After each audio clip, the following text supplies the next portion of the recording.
Hi everybody! Thanks for stopping by to check out our latest video. Many of you have asked us how we managed to cruise for so many years, despite the fact that we don't have a steady income or any significant savings, so to speak. So in this video we're going to show you how things just always seem to happen for us.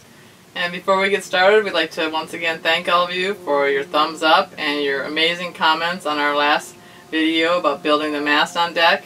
One of you was actually so original as to write a poem about Jules and I and emerald steel, and we've decided to post it at the end of the video, so check it out.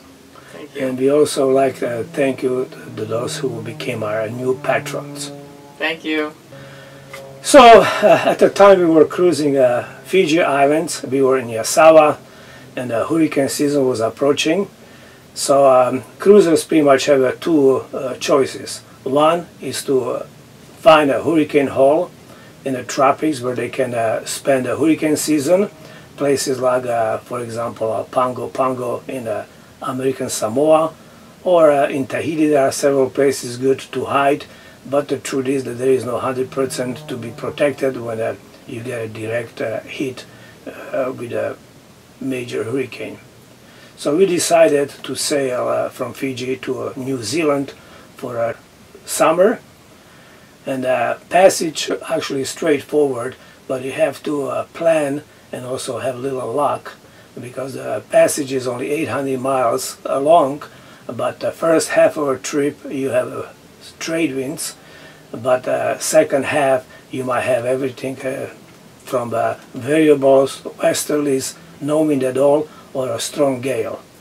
So actually before we left Fiji, they had races which I call a Queen's Birthday, and several boats went under, and New Zealand Navy and Coast Guard were very busy rescuing people, because a strong low developed over Tonga and caught up with the racers, and it happened very suddenly.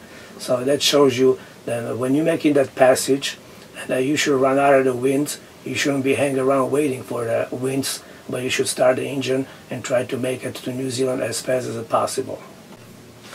Before we left Fiji, we stopped, say goodbye to chief of one of the village, where they let us hang around and fish.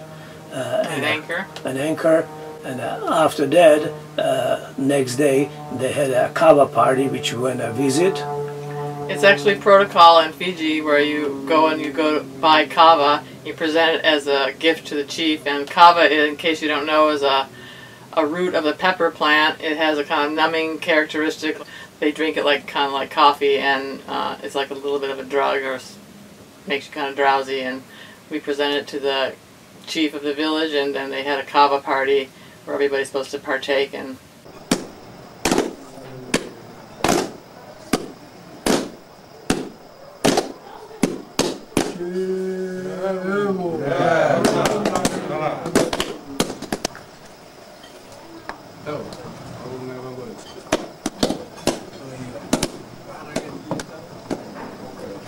after the kava party, next day we departed for New Zealand. It went exactly as was planned. On the beginning we had a nice trade winds, so we made a nice progress.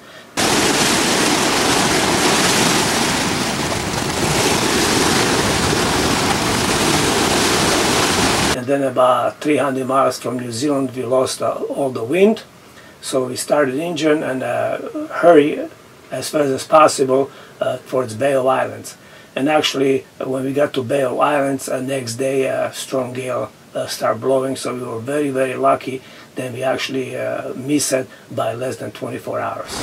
We actually took the advice of several New Zealanders that we met while we were in Fiji. They recommended that was a tack to take. If you lose your wind on the way between Fiji and New Zealand, just power so you can get there as soon as possible, because you don't want to get caught in a low.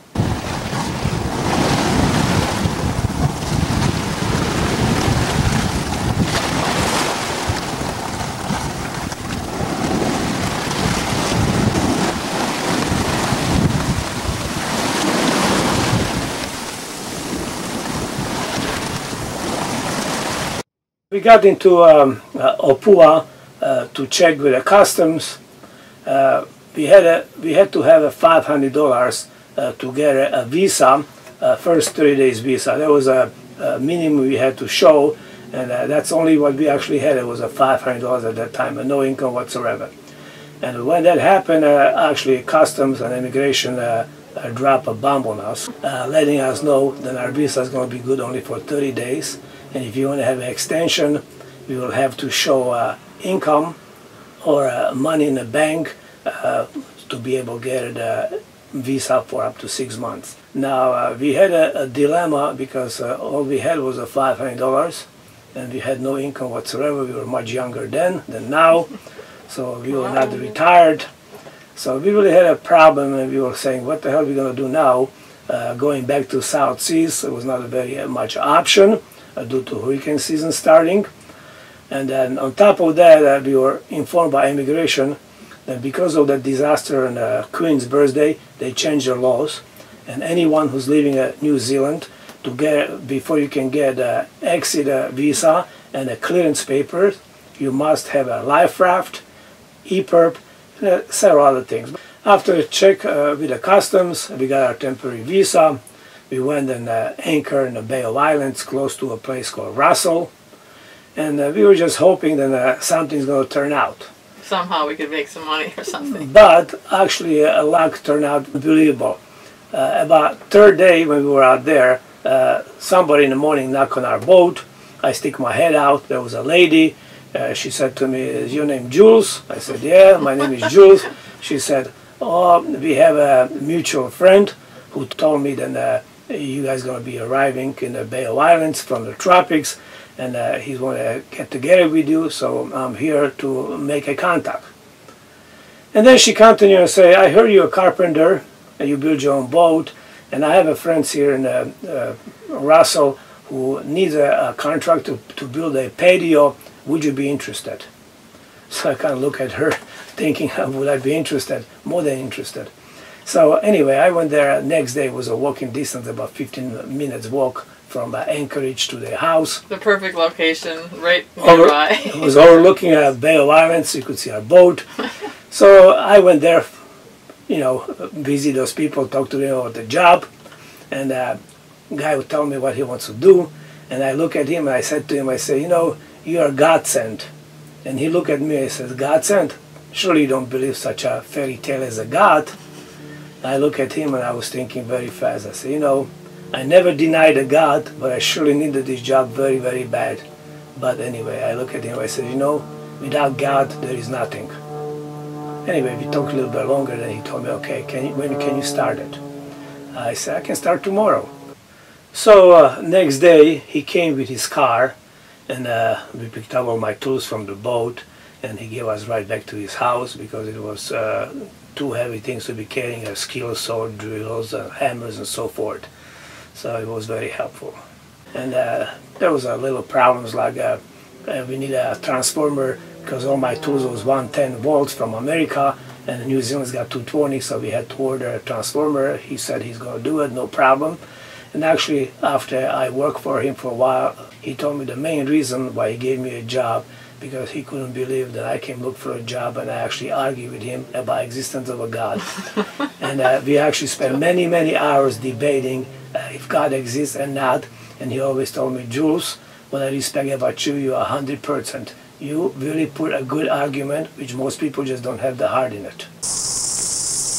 Very pretty.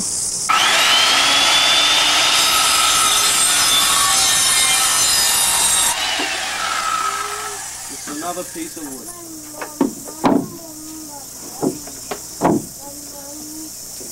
On the deck.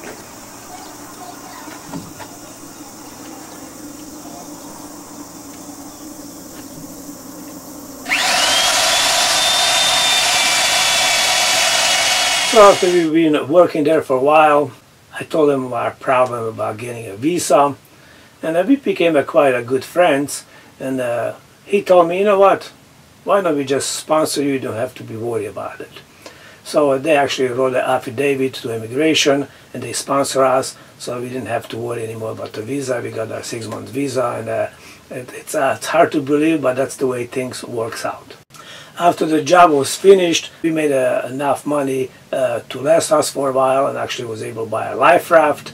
After the work, we still had plenty time to cruising in New Zealand, so we really had an enjoyable time. We were there for like 6 months, right? Yes. And I also actually got a job working on a friend of ours' boat. He had an aluminum boat, and I did some welding for him, so that was another way we earned money while we were there. Yes, the job she did for our friend when we went visit him, he was in Whangarei, and to go up to the Whangarei, you go several miles up the river, and you share the river channel, which is very narrow, with actually a big steamer, which we actually encountered on the way up there. And once the steamer passed us, I actually had to shut the engine off because he created so much mud behind him that I was scared for sure we're going to plug our intake going into our cooling system.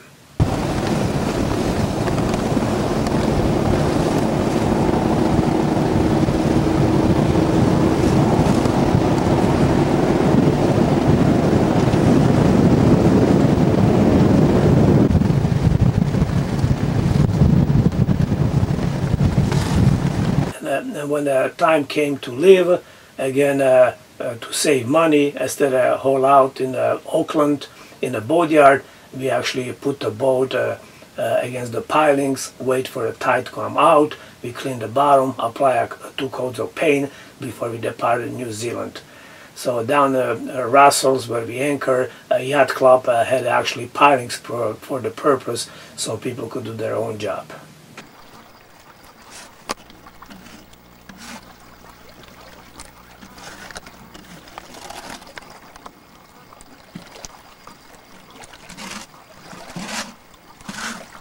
And after spending a beautiful 6 months in New Zealand, we are off to another destination.